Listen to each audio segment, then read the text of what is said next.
Boa noite a todos. Sejam todos bem-vindos, especialmente aqueles que estão aqui pela primeira vez.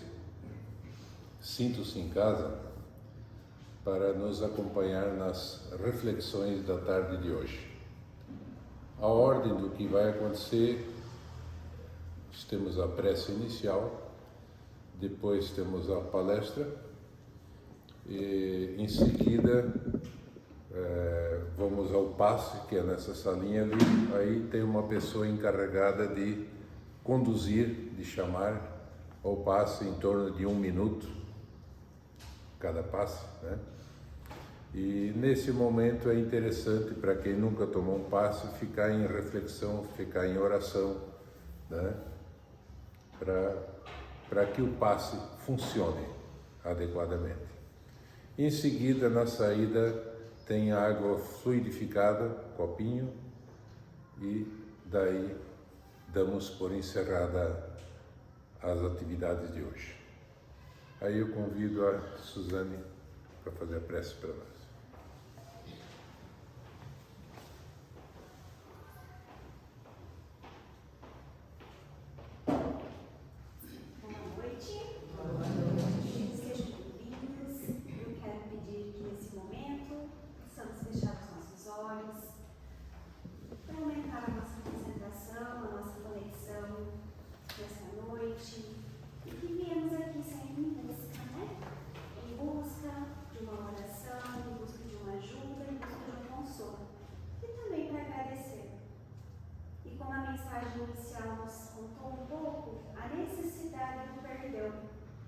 Quando nós entendemos que estamos todos interligados um com o outro, não podemos pensar que somos alguém distintamente.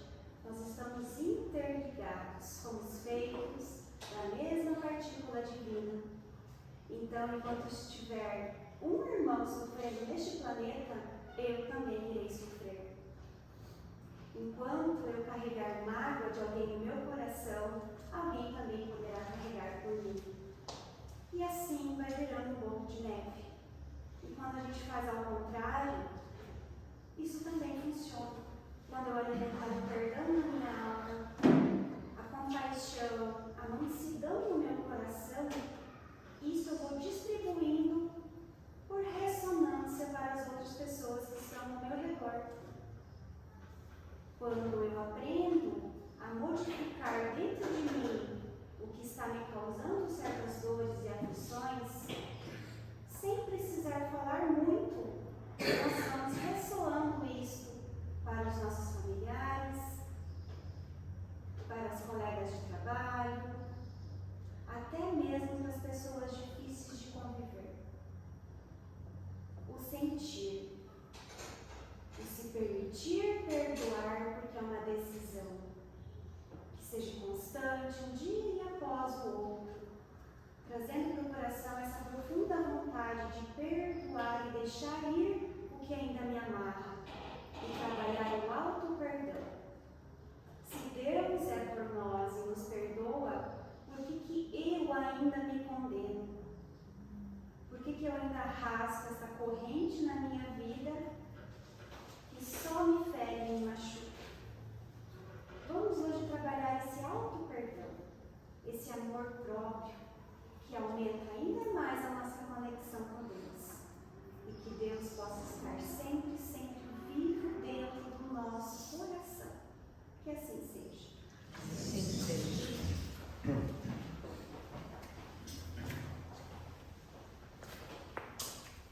Já acabamos de participar de 2 ideias muito interessantes e necessárias, que é o perdão e a mágoa. 2 coisas que têm um caminho bem junto. E agora a nossa fala vai ser de um capítulo desse livro do Chico Xavier, ditado pelo espírito Humberto de Campos. Na verdade, são 10 ou sei quantos livros de Humberto de Campos, Aqui são os capítulos principais de cada livro, que o autor que organizou achou interessante. O título é No Roteiro de Jesus. E o que Jesus tem a ver, ou Humberto de Campos tem a ver com um e com o outro? Acontece que, como nós somos reencarnativos, nós participamos da nossa própria evolução, vamos dizer, não sabemos quando é que fomos criados e nem quando é que foi a nossa vida primitiva, mas provavelmente nós já existíamos e participamos como cristãos ou não cristãos, ou como cristãos não, porque não existia ainda. No tempo de Moisés, que foi a primeira revelação, talvez muitos de nós já existiam participava daquele. Não é de graça que nós estamos, não é por acaso que estamos num centro espírita, que é uma sequência. Aí depois veio o Cristo e depois então veio o Espiritismo, terceira revelação. Com relação ao Cristo, eu diria o seguinte, aliás, posteriormente, a doutrina espírita, ela trouxe, através de Allan Kardec, 5 obras básicas para nós. Mas como tudo é no plural, tudo nessa natureza, não existe coisa singular, os espíritos superiores, encarregados, os que ajudam na evolução de cada um de nós, da humanidade, sob a coordenação do Cristo, eles foram buscar outras complementações, obras que complementam as principais. E por que isso? Nem todos entenderam o que o Cristo falou naquele tempo. Nem todos entenderam o que o Espiritismo falou através das obras básicas. Muitos de nós, como é que chegaram no Espiritismo? Curiosidade, problemas pessoais, romances, através de romance e tal. Como é que é? Como se diz, fomos comendo o mingau pelas beiradas, até chegarmos ao centro do prato principal. Assim aconteceu com Humberto de Campos. Não é por acaso, não é de graça, que foi permitido a ele penetrar nas histórias da vida do Cristo, do Mestre, porque os evangelhos, nós sabemos, é um resumo dos resumos de 3 anos. Mas em 3 anos não dá para falar muita coisa. Então, Humberto de Campos teve essa permissão de ter o acesso à vida particular, à vida do Cristo com os apóstolos, quando eles se encontravam, andavam pelas estradas. O que eles conversavam? Qual era a discussão? E Humberto de Campos traz essas pérolas para nós, muito interessantes, e que, se nós não temos o conhecimento da doutrina na sua essência através das obras básicas, nós a temos da mesma forma através dos escritos de Chico Xavier, Divaldo Pereira Franco e outros. Os escritores são vários. Então, eu escolhi um capítulo que achei muito interessante. Vamos ver a vida e a discussão do Cristo com o escriba. O que é o escriba? De repente nós já fomos escribas também. Vamos ver o que toca para nós através dessa reflexão. Os escribas, isso é do tempo de Cristo, era uma das 4 grupos principais que existiam na época: fariseus, escribas, saduceus e essênios. Aí tinha os publicanos, grupos menores e tal. Então vamos pegar hoje os escribas. Quem que eram? Eram os doutores que ensinavam a lei de Moisés e a interpretavam ao povo. E a lei de Moisés, a Torá, são os 5 livros, e eles liam, sabiam quase de cor e interpretavam para o povo, logicamente a moda deles, dependendo do interesse de cada um, sério ou não sério. Aos sábados, os judeus se reuniam nas sinagogas, assim como nós estamos fazendo hoje.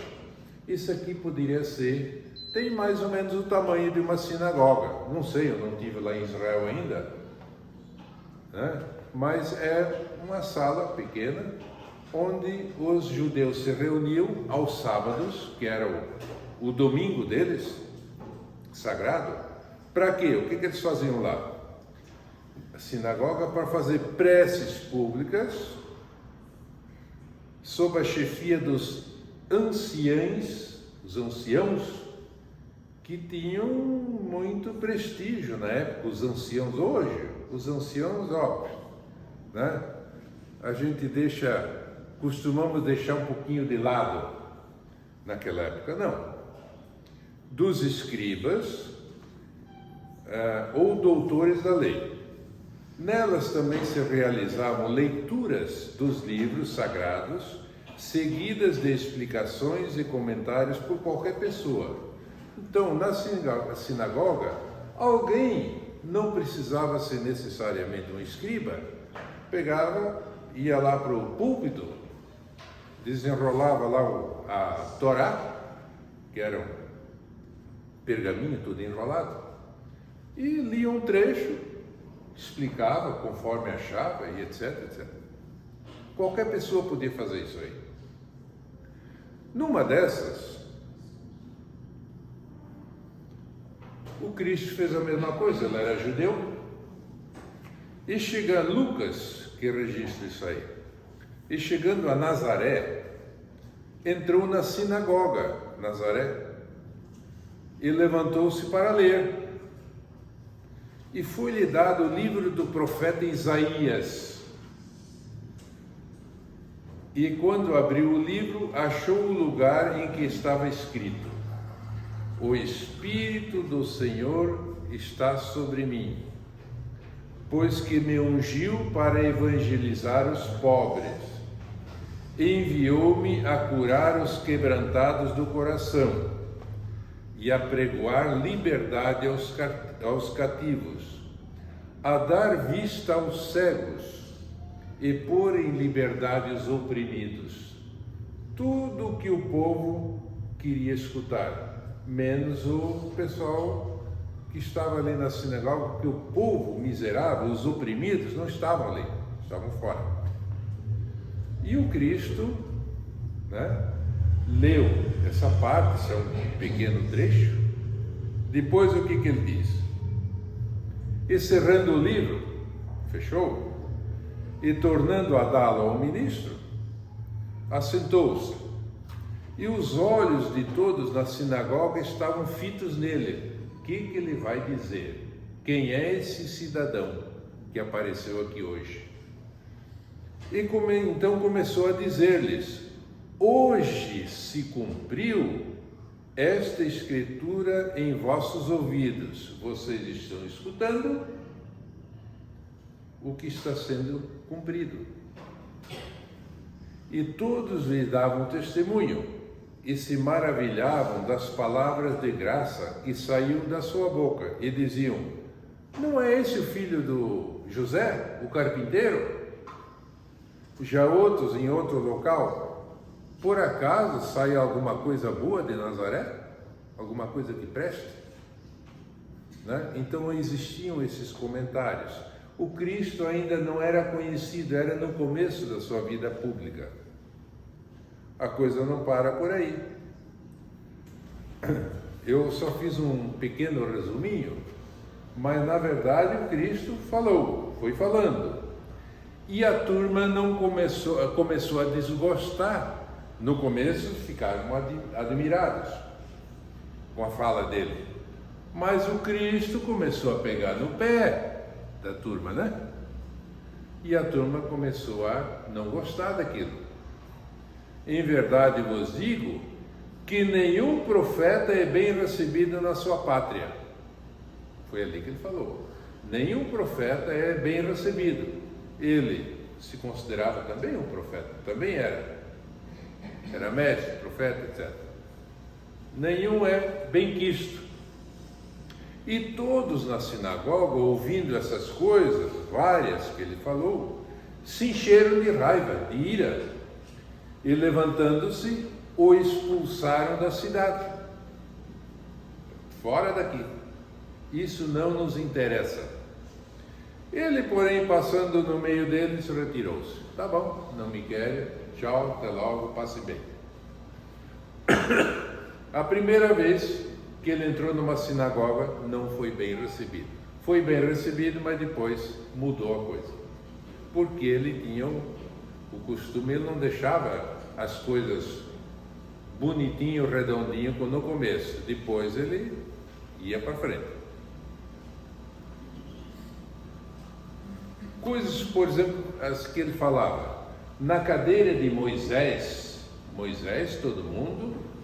todos os judeus tinham o Moisés como o libertador deles do Egito, da escravidão. Então Moisés era Moisés. O Cristo falou, na cadeira de Moisés se assentaram os escribas e os fariseus. Olha, calcula. Escribas e fariseus foram lá e surrupiaram o assento, foram sentar na cadeira de Moisés. Atam fardos pesados e difíceis de carregar, e os põem sobre os ombros dos homens, os escribas e os fariseus. Fazem os molhos de cana, conforme a gente fazia quando era pequeno, ia para a roça cortar cana, a gente não conseguia levantar. Atam fardos pesados e os põem sobre os ombros dos homens. Em vez de ele carregar, não, bota nos ombros do povo. Entretanto, eles mesmos nem com o dedo querem movê-los. Isso é para os outros. Eu não, eu só faço os fardos, agora você que carrega. Mais uma. Dali a 2 dias era a Páscoa e a festa dos pães ázimos. E os principais sacerdotes e os escribas procuravam como o prenderiam a traição e o matariam. Já tinha um grupo maquinando com como é que nós vamos conseguir prender esse cidadão, né, que fala mal de nós. Não estavam gostando, os escribas e os fariseus, principalmente. Então o título do capítulo é O Escriba Enganado. Achava-se o mestre em casa de Pedro. É o lugar dele. Ele passou a maior parte do tempo com os discípulos, né? Não se sabe se ele era pescador, mas se era pobre ou rico ninguém sabe. Mas dizem alguns palestrantes que ele era bem. Ele tinha idade, tinha uma casa boa, grande, e ele que organizava a pescaria, então não era fraco. Então ali o Cristo ficava, na casa de Pedro. Contudo, em localidades diversas, em derredor do grande lago de Genezaré, propalava-se a boa nova, ele espalhava a boa nova. Essa boa nova a turma começou a entender mal. Que boa nova é essa? A novidade que interessava os judeus era se libertar do jugo dos romanos. Era isso que interessava, outra coisa não interessava. Comentavam-se as preleções, as falas, qual se fora ele um príncipe desconhecido. Opa, esse é diferente, fala bem, né? Chamado a restauração nacionalista.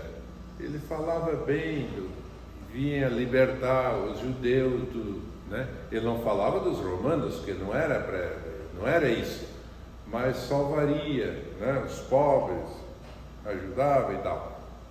Se aparecia em público, era apontado como revolucionário em vias de levantar a bandeira de antigas reivindicações. E as antigas reivindicações era sair do jugo dos romanos, que eles já tinham saído do jugo dos egípcios, depois da Assíria, da Babilônia e agora dos romanos. Então, esse era a sede de salvação dos judeus, era essa. E quando no santuário doméstico, em casa, recebia visitas corteses e indagadoras, vinha tudo quanto é tipo de gente lá conversar com Cristo, né?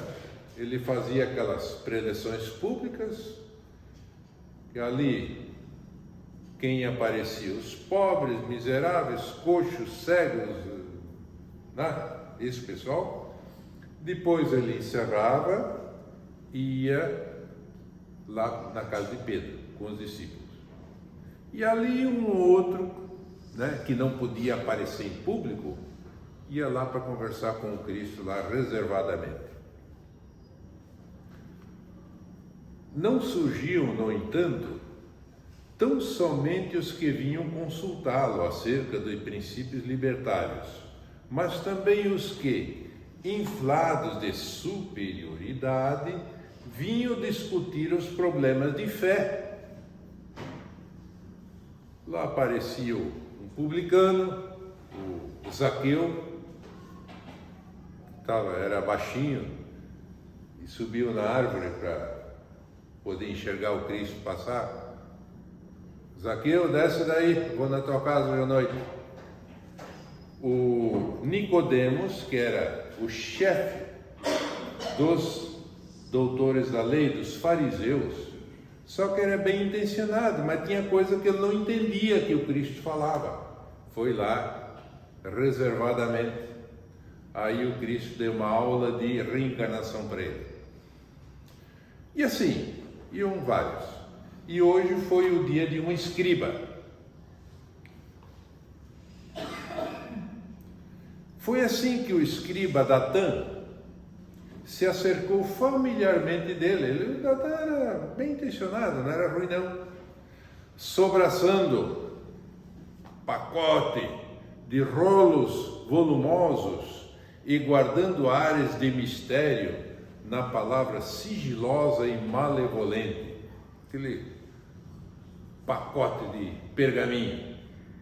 Foi lá. Fez solene preliminar, sabia falar bem, fez um discurso de entrada, explicando os motivos da sua vinda. Estudara muitíssimo, conhecia o drama de Israel desde os primórdios, sabia tudo. Era um doutor, ele conhecia a lei, conhecia os costumes, conhecia os problemas da sociedade judaica, né? Não era bom. Possuía velhos escritos referentes às perseguições mais remotas.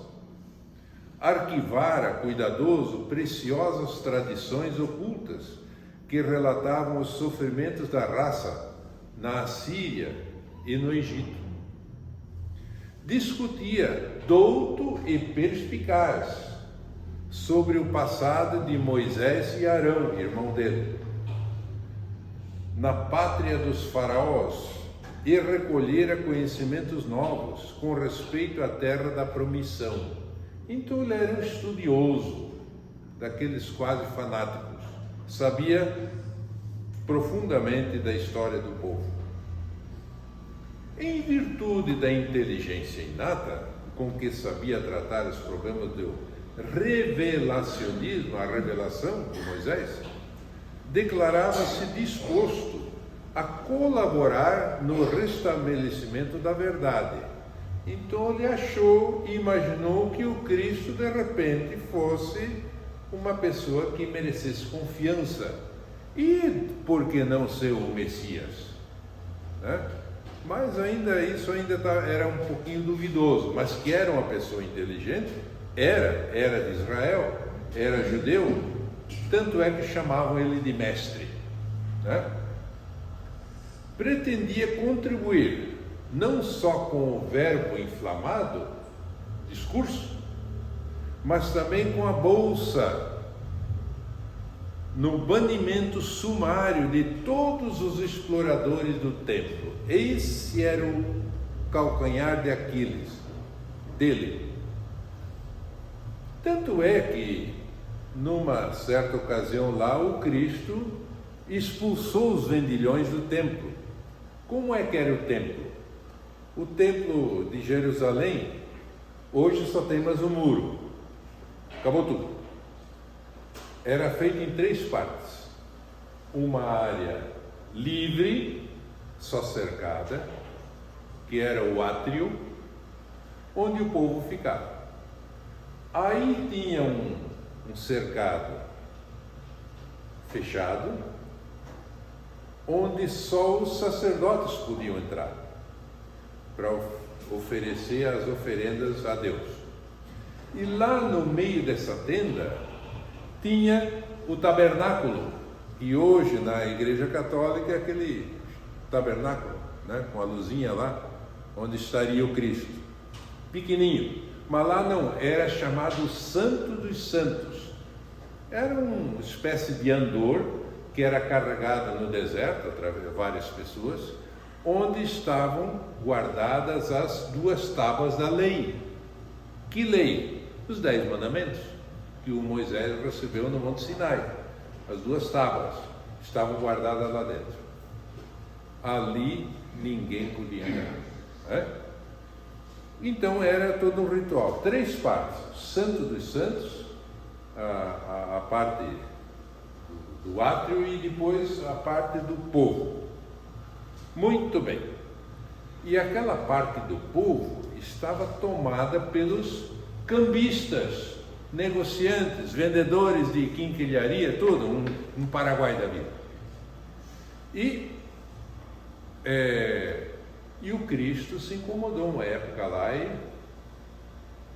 não façais da minha casa, da casa de meu pai, uma casa de ladrões, de, sei lá, os termos que ele usou. E expulsou a todo mundo. Bom, esse era o problema desse escriba também. Muito bem. Depois de pormenorizada exposição, que o Senhor ouviu em silêncio, aduziu o escriba entusiasta: Mestre, não será indiscutível a necessidade da reforma da fé? É que não está na hora de... que esse negócio aí de cambista, de estar entregue a quem não deve, está complicado. Mas a fé para o escriba era a forma externa, e o Cristo veio trabalhar o interno, e a turma não percebeu isso aí. Sim, comentou Jesus, sem comentários. Datã, extremamente loquaz, falador, prosseguiu: dói-me ver a casa divina, o templo, ocupada por ladrões e cambistas sem consciência. Sou cultivador da lei, rigorista e intransigente. A lei para mim é lei, é sagrada. Tenho o Levítico de cor, é um dos livros da Torá. E o que era o Levítico? Ele trazia as leis, todos os livros da Torá tinham, mas o Levítico era especial, que tratava dos levitas. Os levitas era uma das 12 tribos de Israel. Era a única tribo que não precisava trabalhar para o próprio sustento. As outras tribos tinham que prover o sustento dos levitas. Só que os levitas eram encarregados de fazer tudo no templo. Fazer as pregações, oferecer os sacrifícios, porque naquele tempo existiam os sacrifícios. Até hoje ainda se faz, né? O sacrifício da própria vida, se fala, né? O sacrifício de quê? Animais. Quem era pobrezinho, então oferecia um pombo, né? A Maria e o José, quando foram lá para o templo, ofereceram um pombo, era um pobre. E tinha gente que vendia os pombos ali, né? Já vendia, né?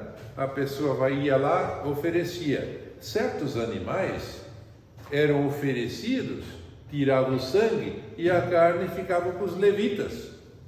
Os levitas tinham esse direito, que era o sustento deles.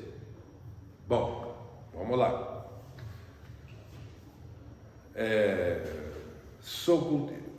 Tenho o Levítico de cor, para evitar o contato de pessoas e alimentos imundos. Que coisa, né? Não podia comer carne de porco porque era um animal imundo. Uma vez eu fiz aí uma lista das aves, dos animais imundos, não é aqui o caso, mas existia, né? Os animais imundos. E a mulher também, quando menstruava, ficava imunda. E tinha que ir lá oferecer sacrifício. E o levita tinha que atender. E não podia tocar nela, porque se tocasse, virava imundo também. Lembra daquela história do Cristo, da mulher que tinha lá o fluxo de sangue? Se eu conseguir tocar na veste do Cristo, eu fico bom, fico boa. E fez. A hora que tocou, o mestre parou. Quem é que tocou em mim? O Pedro disse, essa multidão, todo mundo se empurrando aqui, como é que eu vou saber quem? Porque de mim saiu uma virtude. Quer dizer, o Cristo, logicamente, ele não precisava nem perguntar, ele sabia, né? Quer dizer, a energia dele foi para a mulher, e a mulher teve coragem, fui eu que toquei. Porque já que estava curado, não era mais imunda. Por isso que ela, né, disse, fui eu. Tá, então vai, a tua fé te salvou. Bom, isso era a história do Levítico e a questão do imundo, do puro, do impuro. Tinha alimentos também que tinham. Cumpro as minhas obrigações e não suporto a presença de quantos dilapidam o altar, sob pretexto de protegê-lo. Vão lá para assaltar o altar, corromper tudo. Ficou expressão colérica no olhar de raposa ferida. Baixou o tom de voz, a maneira de denunciador comum, e anunciou sussurrando: mestre, eu tenho comigo aqui a relação de todos os lagartos e corvos que insultam o santuário, que estão lá dentro, estragando tudo. Ser-te-ei devotado colaborador para confundi-los e exterminá-los. Meus pergaminhos são brasas vivas de verdade. Conheço os que roubam do povo miserável em benefício dos próprios romanos que nos dominam. Ele vivia lá no templo, estudando um por um, sabia tudo. O templo está cheio de rapinagem. há feras em forma humana que ali devoram as riquezas do Senhor, lendo textos sagrados. Não é de graça que o Cristo chamou os fariseus de sepulcros caiados. Por fora bonitinho, por dentro são criaturas melosas e escarninhas, fazem escárnio, untuosas, lisas e traidoras.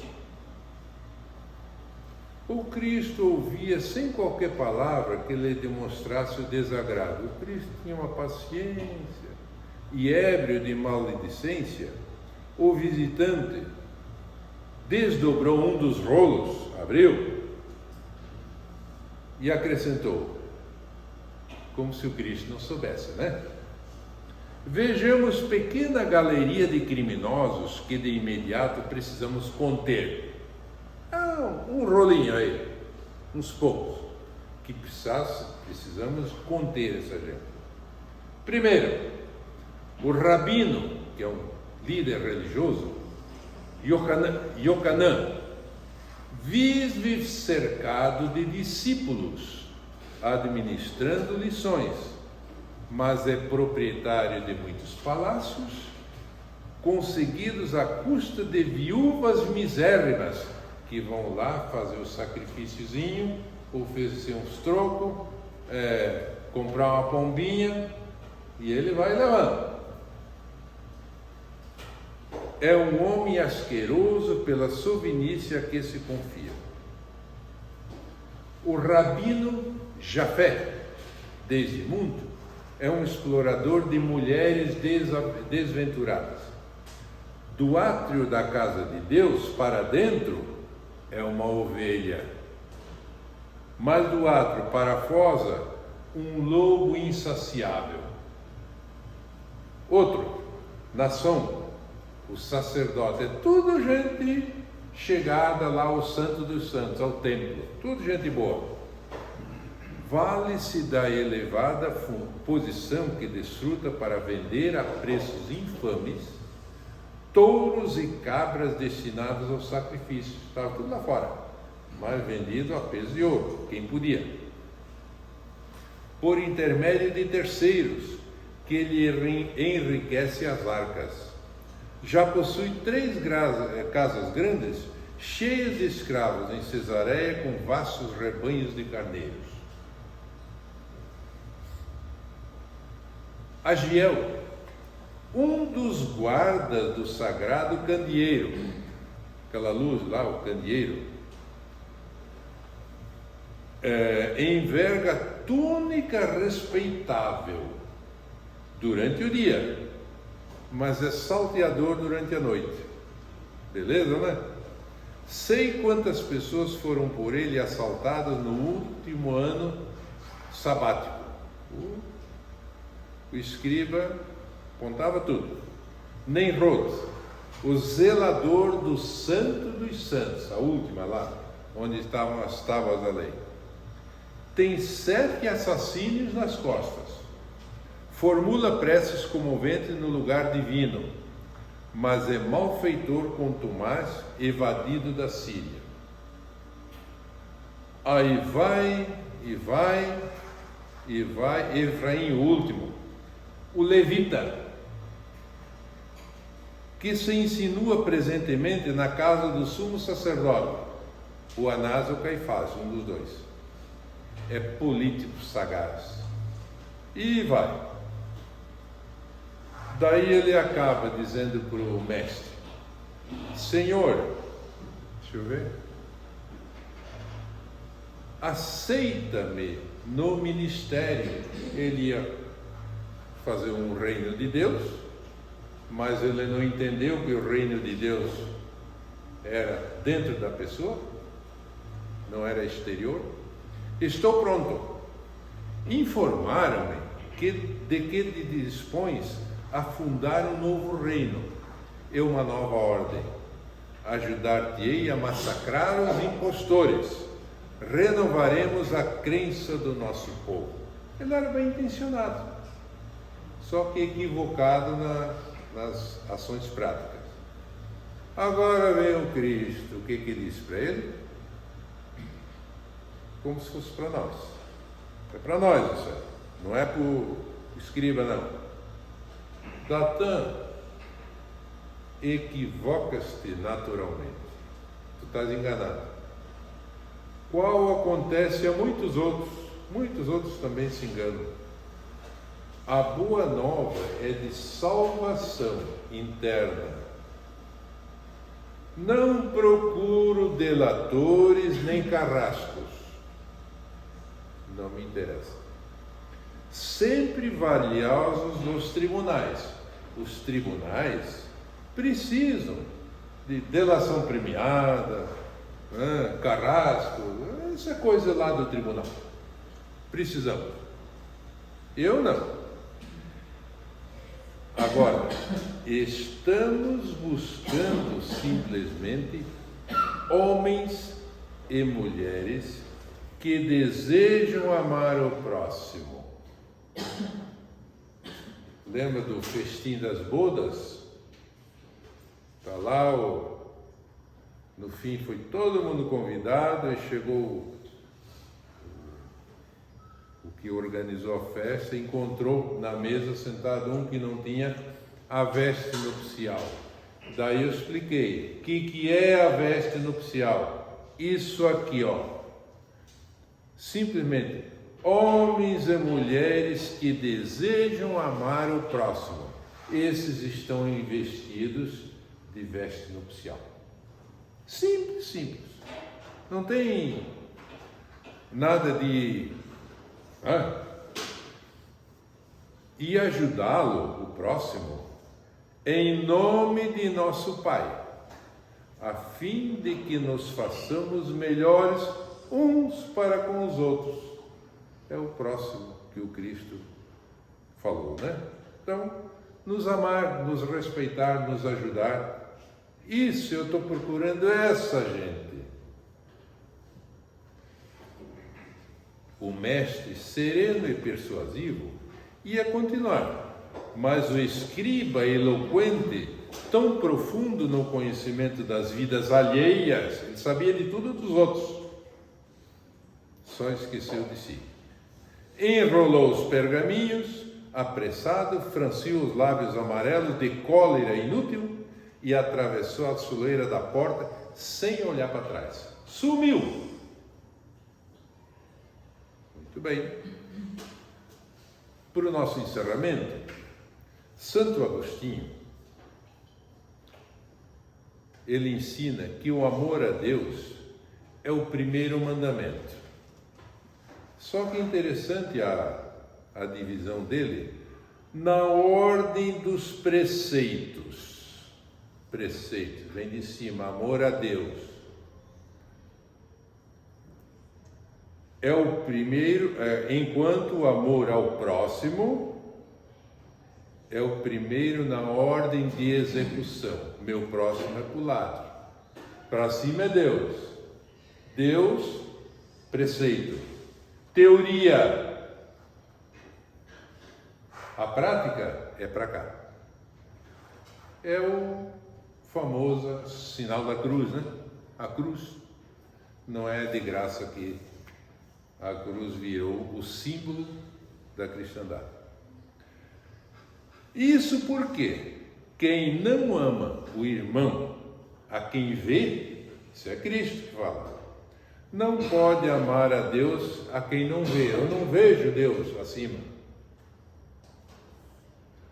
Se queremos amar o Senhor, comecemos amando com obras o nosso próximo. Começamos por aqui que é mais fácil. Depois nós subimos. E finalmente, Mateus retrata esse trecho aqui.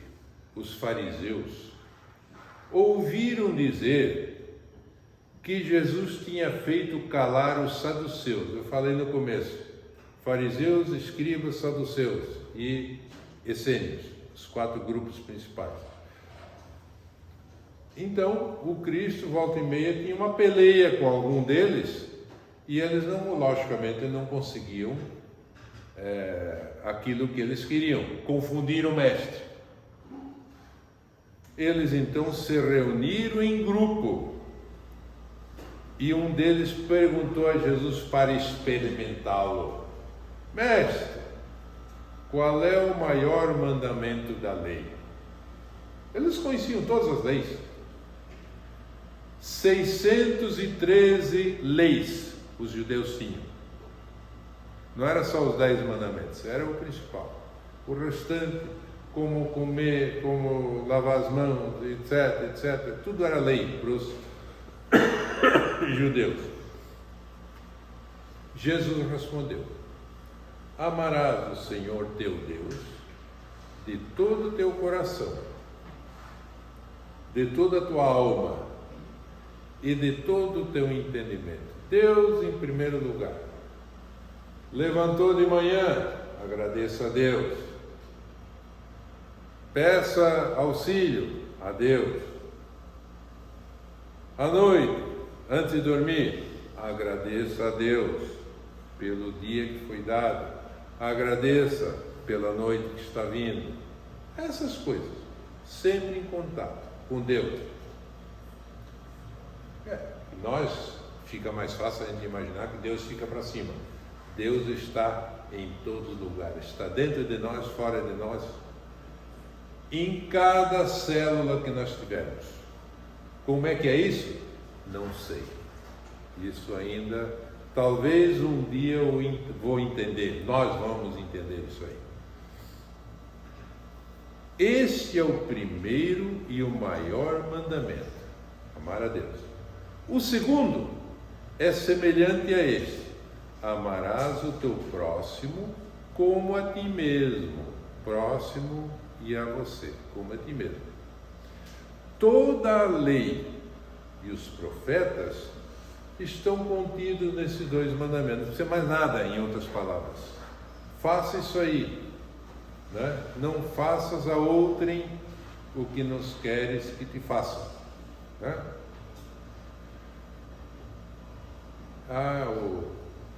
O escriba não chegou nem no final. Ele enrolou e se mandou. Mas, de repente, nós todos já tivemos um pouco de escriba, de fariseu, né? Bonito por fora. Temos sim. A gente anda por aí, as pessoas nos enxergam: nossa, o camarada lá é bom, é interessante. E lá dentro, já matou, roubou, vidas passadas. Nós somos hoje a somatória de tudo o que nós já fizemos. É uma somatória ambulante. E quer dizer que nós entramos na casa espírita, não somos bons ainda. Nós apenas estamos com propósito de melhoria. Nós somos o mesmo. Agora nós temos um longo trabalho pela frente para mudar de fato. Por enquanto nós estamos na vontade. Estamos já começando a praticar alguma coisa. Porque a natureza não dá saltos. É um processo lento. Porque se não for lento, como ele entra, sai. Por isso que tem que ser devagar, repetitivo. Para quem é professor aqui, nós professores sabemos quantas vezes nós temos que repetir a mesma coisa para o aluno. Todo ano a mesma coisa, né? Porque é através da repetição que as coisas começam a segurar lá dentro. Então é um processo lento. Como Deus não tem pressa conosco, Ele nos dá quantas oportunidades nós precisarmos para nós chegarmos à tal da perfeição que o Cristo falou. Sede perfeitos, como o vosso Pai Celeste é perfeito. Lá na frente, mas não vamos viver o hoje. Amor a Deus e ao próximo. Muito obrigado.